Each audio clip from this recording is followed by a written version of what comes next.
Hello guys! So sa gabi ngayon, dahil ngayon gabi naman ako nagagawa ng isang maliit na pagtatalakay lamang sa ating kagyas na Minoan at Visinean. Magbibigay lang ako ng keywords upang mas maintindihan ninyo. So, gagawin natin ng pagsasanay, pero may mga layunin muna tayo na may isa-isa ang mahalaga elemento ng kabyasnan at iba pa.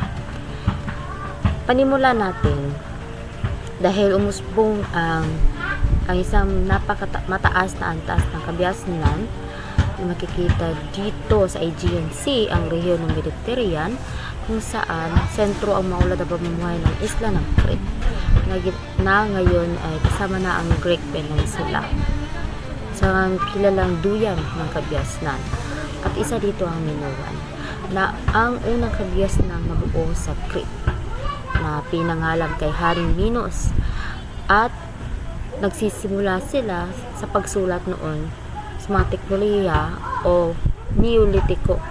Baga wala pa talagang kahit anong makikitang makabagong teknolohiya ang nagagamit doon. Noong unang panahon din, o noong 1899, isinagawa ni Arthur Evans ang paghuhukay sa Knossos ng Crete, at nalaman niya na marami palang mga antas o maraming mga bagay-bagay na hindi pa kayang ipaliwanag, at kanyang natuklasan ito. Isa na dito ang magandang disenyo na kalaunan ay nakilala bilang Linear A at Linear B. Ngunit hindi man maintindihan ng mga tao ngayon ang Linear A, bagkus pinapahalagahan ito ng ating mga sayantipiko. Isa rin ito ang sistema ng pagsusulat sa Linear A at Linear B. Una, ang Linear A ang isang sistema ng pagsusulat na hindi pa rin ganap na nauunawaan. Ngunit may Linear B ngayon na nakakatulong naman sa ating mga sayantipiko. Ang Linear B na ang pinapaniwala ang sistema ng pagsusulat ng mga Mycenaean na nakuha rin nila sa Linear A na galing sa Minoan. Si Michael Ventris at John Chadwick, isa sa mga cryptologists at isang classical scholar, na pag-alaman nila na pwede palang pabigyan at mas maintindihan ang pagbabasa ng Linear B. Sa makatuwid, sila ang nagbigay daan upang mas maintindihan natin kung ano ang nasasulat sa Linear B. Ngayon naman, ano ang Knossos? So, ang Knossos ay isang mahalagang katangian ng Knossos ay may malaking palasyo na tinatawag ding labyrinth, dahil napapaloob doon ang tinatawag na konektado ng alamat ng Minotaur. Yung Minotaur kasi, yung ulo niya ay isang tinatawag natin cow, at isang baka, at yung katawan niya ay isang tao. Kinulong siya dito dahil isa siyang maalamat, at dahil sa napakalaking palasyo nito, sentro din ito ng politika, ekonomiya at relihiyon ng mga Minoan, at ito din ay kilala sa makabagong arkitektura dahil may mga drainage system ito at makukulay na fresko. Nahukay din ito ni Arthur Evans noong 1899. So, sa madaling salita, ang Knossos ay isang makasaysayang lugar na nagpapakita ng kasaganahan at kausayan ng kabyasnang Minoan at sinaunang Grecia. Marami din ito siyang mga sining. Ang sining naman ito na nakikita niyo sa inyong video ay ang Minotaur, ang isang vase at isang fresko, mga disenyo ginawa ng Minoan. So, malalaman natin napakalaki pala ang impluwensya nila, nagawa nila ang ganitong mga bagay kahit wala pang mga makabagong teknolohiya. Lumako naman tayo sa Mycenaean. Kung ang Minoan ay may malaking mga pagbabago at malaking organisasyon ng isang kabyasnan, ang Mycenaean naman ay nagmula sa Indo-European at sa Iran, pasungo sa Iran at Afghanistan, at lumipat sila patungong Europa, India at kanlurang Asya. Ngayon, sa pagsapit ng 1900 BC, nakarating sila sa Grecia at nagtayo ng lungsod, estado. Tinukoy din sila ni Homer bilang ang Achaean o pundasyon na maagang kabyas ng Griego.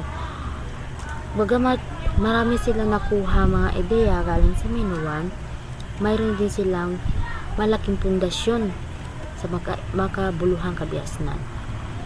Kilala ang Mycenaean sa isang Trojan War. Mga bata, ano ba ang Trojan War?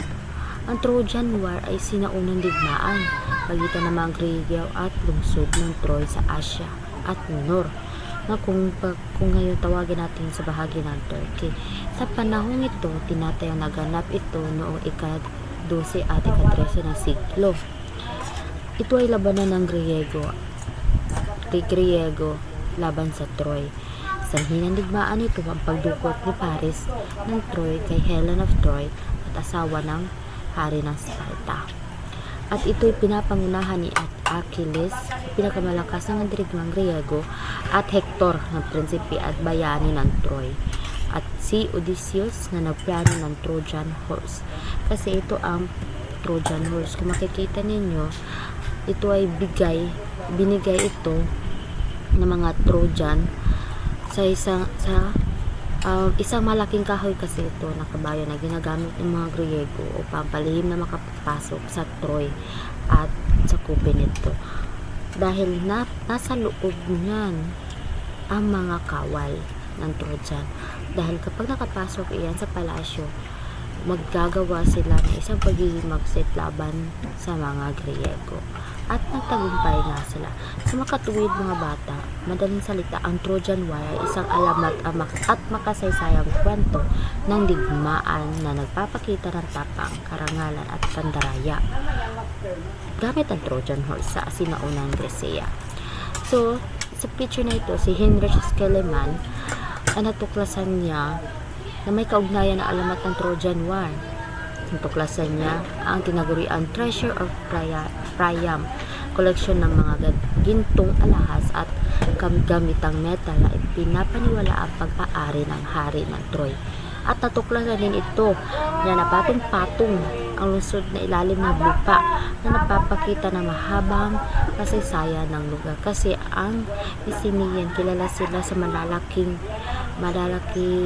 walls, kasi yung para hindi sila agad-agad mapasok, at patong-patong din, hindi kagaya ngayon sa mga construction natin na kaisa-isa lang. Ang Trojan area kasi at Mycenaean o ang area ng Troy malapad at hindi gaanong mawawasak ng mga mandirigma o mga kaaway.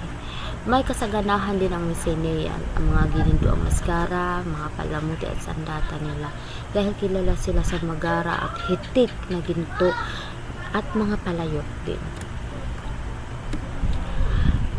Mga bata, alam niyo ba na kapag sinali natin lahat ang ating nalalaman, nakakagawa tayo ng mga ideya na kahit hindi man lang natin alam o hindi man tayo nandoon na panahon ng mitolohiyang ganun, ay may makukuha tayo ang ganito pala ang nangyayari noong panahon ng Minoan at Mycenaean. Sana ay may nakuha kayong napulot kayong leksyon galing sa akin. Maraming salamat, at magsagot na kayo para sa ating ikalawang pagsusulit.